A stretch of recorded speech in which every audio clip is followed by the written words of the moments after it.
You would think, or at least I would think, don't want to put words in your mouth, that creating a sequel in a franchise as consistent and beloved as Super Smash Bros. Would be a given, especially after a success as massive as Super Smash Bros. Ultimate. But over the years, series creator Masahiro Sakurai has done a questionable phrasing for this, but good job of sowing doubt amongst fans to the point where many are increasingly skeptical of the future of Smash releases with every new game added to the series, despite the fact that every new entry, barring Smash 4, sort of, adds to the franchise's astronomical lead it has in the fighting game genre, with Ultimate in particular being the most successful fighting game of all time, even when including the many Street Fighter entries that fluff their numbers with Super Ultra Mega EX editions, a practice that DLC has luckily put to rest.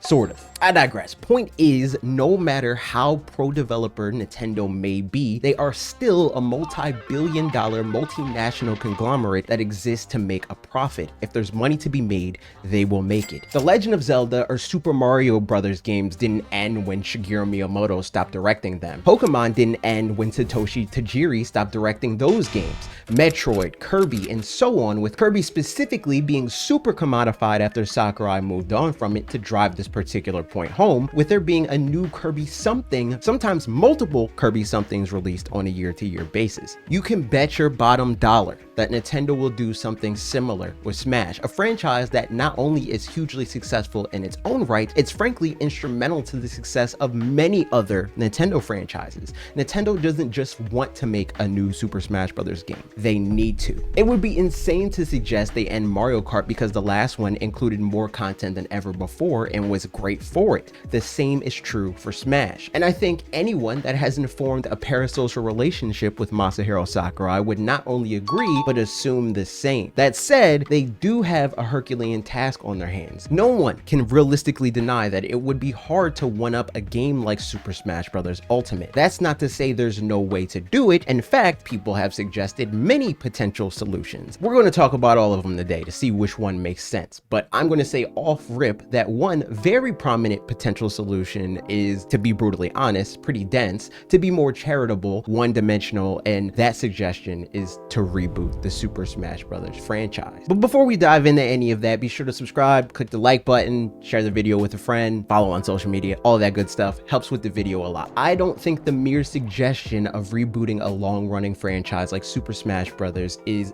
dumb, but I do think the logic in favor of one for this franchise at this point in its life falls apart when you step outside of the very specific perspective of a super fan of Super Smash Bros. I've really only seen two arguments in support of this idea, and both come from fans, competitive and casual alike. The first of these assertions comes in various forms of Nintendo can't top Ultimate, so they might as well start over. An opinion that again is frankly heavily influenced by comments made by Sakurai himself, which is fair, but even more than that and a lot less fair, it is a result of most gamers profoundly lacking the ability to imagine what's possible. They can only envision and or understand what has already been done, and that pre-existing notion is just reaffirmed for them by Sakurai's comments. This becomes crystal clear when you realize that despite being the franchise's director, Sakurai has proven to be an unreliable narrator across Smash's history, especially on subjects like this for a variety of reasons. This isn't to say he's a bad person or anything like that, but it is to say you can't realistically use him as a source for what won't happen, even in regards to a franchise he is at the helm of, when he himself has acknowledged his inability to predict the same consistently in the past. Two things can be and likely are true. One, having a roster with the quality and sheer quantity of Ultimates is again a Herculean task. Licensing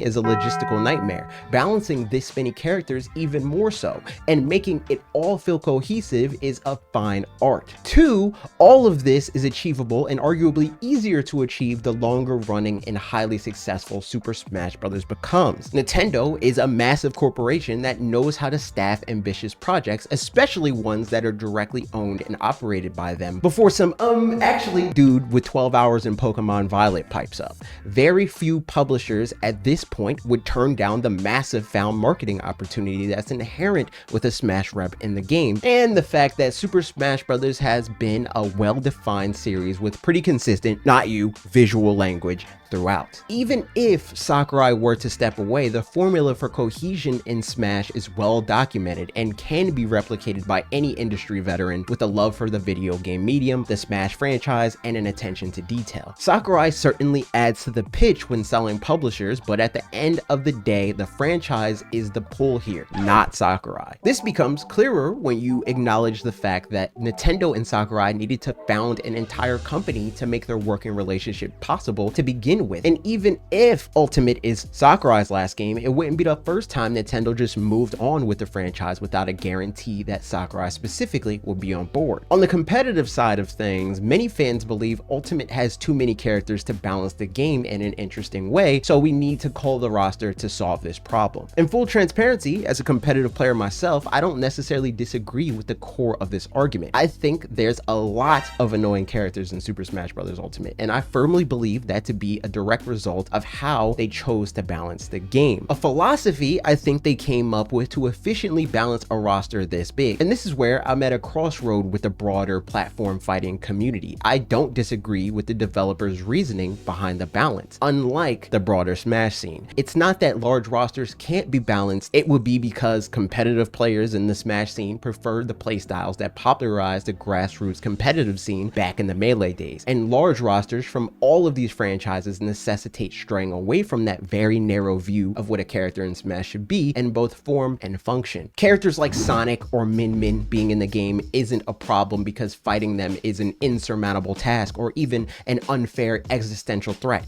It's a problem because the competitive scene wants every match to have very specific cadences, and if we're being real, a very specific look. The 1v1 me, Fox only, items off, final destination thing is a meme, but there's absolutely truth in that jest. And you can see this play out amongst the fan base whether you look at the bottom of the barrel discourse on social media or all the way up to the top with the fans that are skillful enough to turn their views into spiritual successors. You would think this seemingly popular view would translate to massive success for these projects, but in reality, those games peak at a fraction of Smash's success, and that's because the masses just want to play as their favorite characters regardless of how in line those characters may be with that holy grail playstyle that Melee fans love so much. And that's not even to say that casual fans, Sakurai, or even Nintendo doesn't care about balance. Balance matters regardless, and even Sakurai, despite his admittedly fence city approach to competition, has made this clear. That's why Ultimate was designed in a way that affords every character in the game a clear path to victory. Even the worst characters in the game have strengths that are best in class at something. This has the unintended consequence of making a lot of these characters annoying because they're the best at doing some of the most infuriating things in the game. That said, even if I agree with the competitive community that a character like Olimar is annoying, this is ultimately subjective, and I prefer to have more playstyles represented and for the people that play them to be rewarded for doing so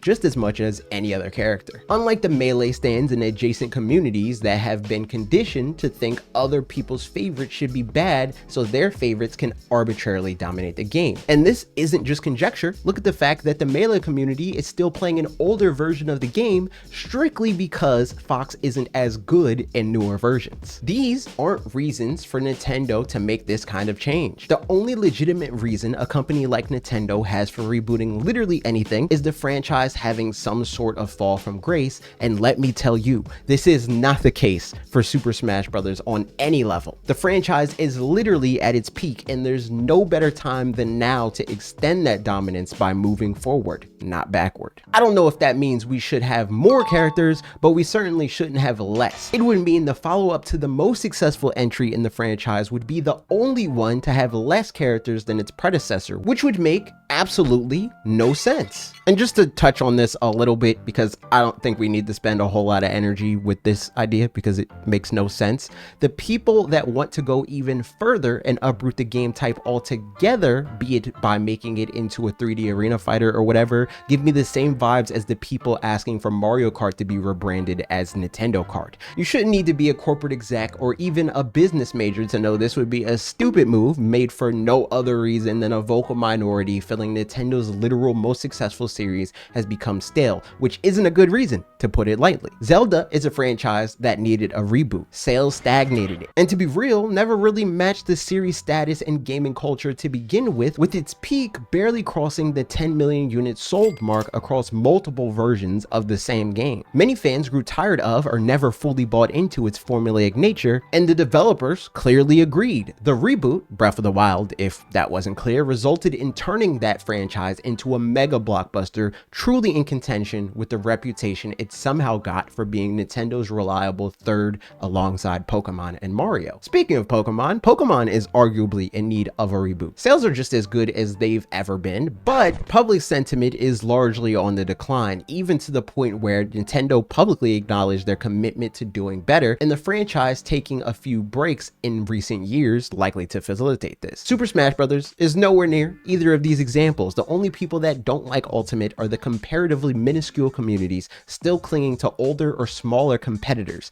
not the masses. Rebooting the market leader to appeal to the underbelly of said market would be insane, to put it lightly. So the next logical conclusion, assuming you buy into the growing difficulty with creating new Smash titles determining the franchise's future, would be to simply remaster Ultimate for Nintendo Switch's successor. It should be noted that many people, myself included, figured this would be what Nintendo chose to do with Smash 4 for similar circumstances, on top of the fact that even after Super Smash Bros. Was teased for Nintendo Switch, there was a continuation of Smash 4's approach to marketing, and the fact that the art style used in said marketing material appeared nearly identical. And to be clear, I still think this is more plausible than completely neutering the franchise with a less ambitious or disconnected reboot. In fact, the aforementioned Mario Kart lasted an entire generation with an enhanced port of its last title, becoming the best-selling game on Switch by a wide margin. It is worth noting that next gen will be backwards compatible, so Nintendo would probably need to either do a lot more this time around to make the next gen version purchase worth it, or to make it possible for owners of the original Switch version of Ultimate to gain access to the latest version of the game. This will be done through some sort of upgrade program like Nintendo did for the Wii to Wii U virtual console games, or what Sony literally does today with PS4 to PS5, and I would personally be on board for this. It'd obviously be less exciting, but I would still like to see Ultimate's existing roster tweaked a bit to deal with some of the more egregious problems with its balance, Steve, alongside more content like additional characters and stages, more modes, updated netcode, the works. I think Ultimate is a phenomenal game that is truly worthy of its title, and if Nintendo thinks they can't top it, which again I don't buy personally, they might as well keep it around and add on to it. Not for nothing, I still contend making Smash into more of a live service game with a team dedicated to making new content both in terms of gameplay and cosmetics would be unimaginably successful, assuming they approach it less like some of the other platform fighter attempts at this, and more like Fortnite, but with the twist that buying the game should keep gameplay related additions free. Shout out to Rivals 2. That is the one thing I will say without any hesitation they do better than Smash so far. Not that I'm totally against DLC fighters or stages, but I do think having cosmetics added on to a likely $60 or $70 game would run the risk of making players feel nickel and dimed quickly. So there would need to be some give to make it feel right. Lastly is the potential reality that Smash 6 or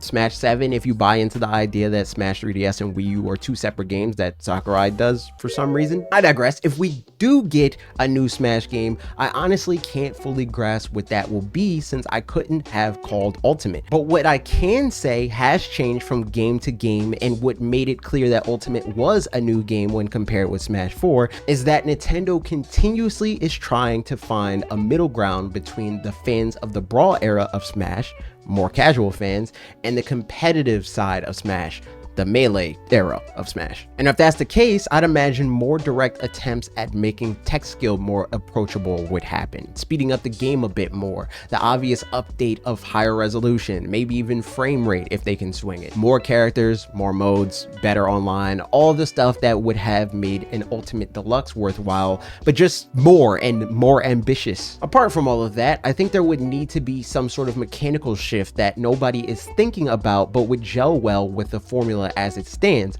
much in the same way that anti-gravity did for Mario Kart 8. Would I have said it needed to be done before the game came out? Absolutely not. Was it a fun and welcome surprise? 100%.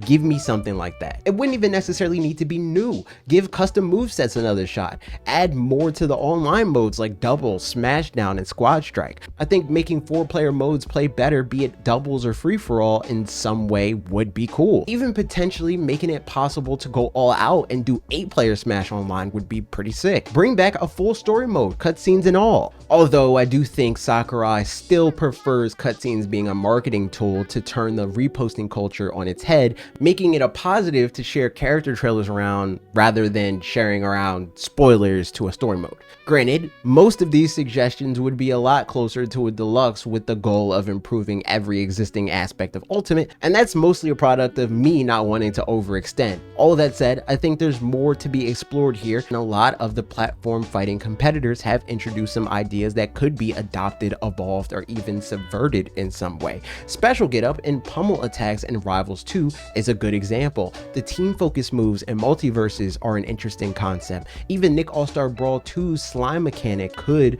maybe make its way into Smash in some way. At any rate, I'm leaning towards this being the path they take. If I had to bet based on what we know, next gen will have a new Smash game that builds on Ultimate in some way, much like the jump between Smash 4 and Ultimate, where you can clearly trace the DNA back to Smash 4, but it's very much so a different game. I think we'll get a surprising new entry that will be even bigger than Super Smash Bros. Ultimate, and I think we'll know exactly what that looks like within the next 2 years or so. And we'll see who's right at the end of all of this. Team Reboot, Team Remake, or Team Sequel. But imagine I said a third word that matched the theme of the first two. Thank you to Redirect's first ever executive producer, Trev L. Steinberg, and all of these other great names you see scrolling on the screen for helping keeping this channel afloat. Head over to shop.watchredirect.com, linked in the description, to join them in the credits and in receiving whatever other perks interest you most. Most importantly, if you watched this far, you must be looking forward to talking about the history and future of Super Smash Brothers. Subscribe and click the notification bell so you can see all the videos I have planned for Smash. Okay,